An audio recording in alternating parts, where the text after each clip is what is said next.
नमस्कार मैत्रिणींनो, आज आपण बघणार आहोत सरगा मच्छी फ्राय. म्हणजे हा पापलेट सारखाच एक प्रकार असतो, पण त्याला म्हणतात सरगा. ह्याची चव पापलेटपेक्षा वेगळी असते. तर आज आपण हा फ्राय करायचा आहे माझ्या पद्धतीने. त्याच्यासाठी लागणारं साहित्य मी 2 पापलेट घेतलेत, सरगे घेतलेत 2.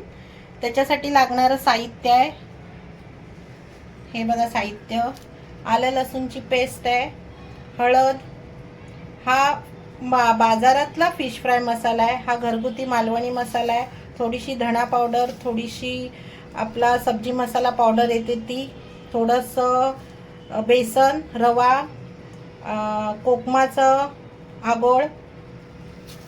हे सगळं मी आता मिश्रण एकत्र करून घेते, दाखवते तुम्हाला. आणि ते सर्व मिश्रण एकत्र करून मी लावणार आहे ह्या सरग्याला. यांना मी लावणार आहे. हे पहा, आता मी हा जो आगोळ घेतलाय, कोकमाचा रस काढून घेतलेला आहे, काही जण त्याला कोकमाचा आगोळ म्हणतात, तो घेते मी. इथे 4 चमचे घेते.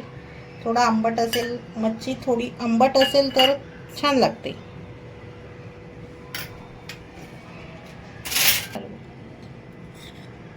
हे 2 चमचे फिश फ्राय मसाला आहे, तो टाकते. ह्याच्यातला घरगुती मालवणी मसाला, हळद, हा जो आपला धणा पावडर आणि घेतलं होतं ते,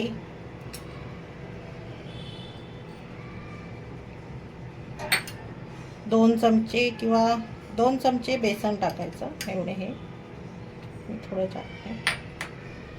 आलं लसणीची पेस्ट ही 1 चम्मचचा मी घेतली, ती पूर्ण टाकते.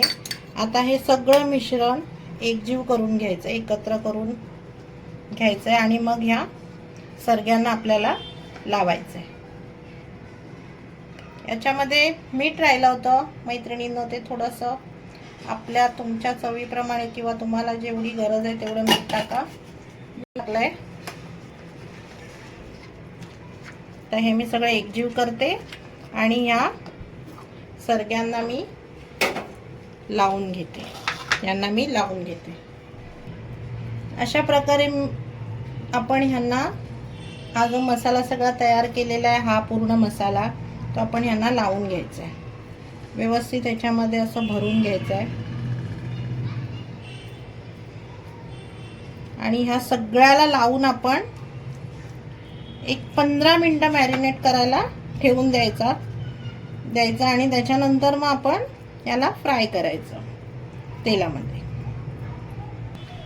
अशा प्रकारे आपण ह्यांना हा मसाला सगळा जो घेतला होता, अद्रक, लसूण, हळद, फिश फ्राय मसाला, हे सगळं असं लावून आपण ह्यांना आता 15 ते 20 मिनिटं मॅरिनेट करायला ठेवूया. नंतर ह्याला आपण फ्राय करूया.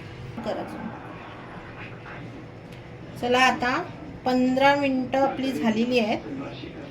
मच्छीला मसाला लावून ठेवलाय, त्या फिशला. आता आपण हे फ्राय करण्यासाठी करतोय. आपण थोडे 2 चमचे तांदळाचं पीठ घेतलंय, रवा घेतलाय, बारीक रवा घेतलेला आहे, थोडासा फिश फ्राय मसाला आणि थोडासा आपला लाल तिखट मसाला ह्याच्यामध्ये टाकून घेऊया. मी 1 चमचा टाकते. प्रत्येकाला तिखटाच्या अंदाजाप्रमाणे आपण वापर करा. अंदाजाने, तुमच्या अंदाजाने मीठ टाका.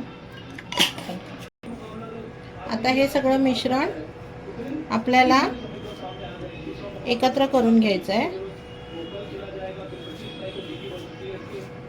दुसऱ्या साईडला मी गॅसवरती तवा तापत ठेवलाय. तुम्ही पॅन असेल पॅन ठेवा, तव्यावर करायचं असेल तव्यावर करा. मी मच्छीची जे पण मी फिश फ्राय करते ते मी तव्यावरच करते शक्यतो, पॅनवर वगैरे करत नाही. अशा प्रकारे हे बघा, आपण मच्छीला जे मसाला लावून ठेवला होता तो चांगल्या प्रकारे ह्याच्यामध्ये मुरलेला आहे. आता आपण ह्या मिश्रणामध्ये मच्छी चांगली दोन्ही साईडला हे करून ते पापलेट आपण तव्यावरती तेलामध्ये सोडणार आहोत. तव्यावरती मी 2 चमचे तेल टाकले, 2-3 चमचे जे पण अंदाजाने आपला टाका तुम्ही. कोणाला जास्त फ्राय करताना तेल टाकायची सवय असते, कोणाला कमी असते. मी पण पापलेट घेऊन चांगल्या प्रकारे मसाला लागलेला आहे तो ह्याच्यामध्ये आपण डीप करूया. इथे आता जो मसाला सगळा जो खाली लागतो मग त्यासाठी मी ठेवला होता तो परत एकदा असं लावून घेऊया वरती.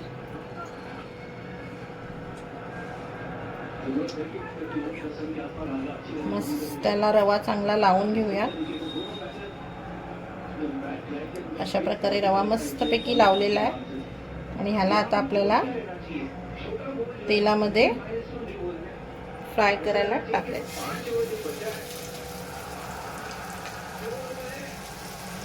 आता आपण गॅस मध्येच कमी करून मंद आचेवर मध्येच थोडं फास्ट करून आपण याला फ्राय करून घेऊया. 1-2 मिनिटांनी आपण याला पलटी मारून घेऊया. जरा 2 चमच्यांचा किंवा पलेट्यांचा मी वापर करते कारण ते मोठं आहे. अशा प्रकारे हे आता मध्यम गॅस करा किंवा थोडासा फास्ट करा आणि जरा शेकू दे चांगलं. अशा प्रकारे आपण फ्राय करतोय.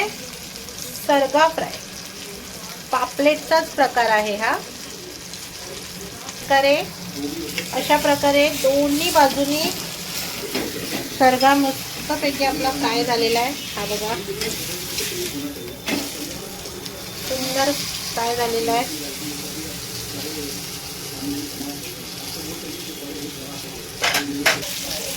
अशा प्रकारे आपले दोन्ही सरगे फ्राय झालेले आहेत. आता तुम्ही म्हणाली तव्यावरती कोलबी, तर ती आमच्या मच्छीवाले जे दादा आहेत त्यांनी अशीच दिलेली आहे वरती, तर ती पण आपण त्या मसाल्यामध्येच फ्राय केलेली आहे. चला मैत्रिणींनो, मित्रांनो, अशा प्रकारे आपला सरगा फ्राय झालेला आहे. माझ्या पद्धतीने तुम्ही करून बघा आणि चव बघा. माझ्या चॅनलला शेअर करा, सबस्क्राईब करा आणि महत्त्वाचं सगळ्यात माझा व्हिडिओ पूर्ण बघा ही सर्वांना विनंती. आणि या रेसिपीवरती सर्वांनी आपली कमेंट नक्की करा.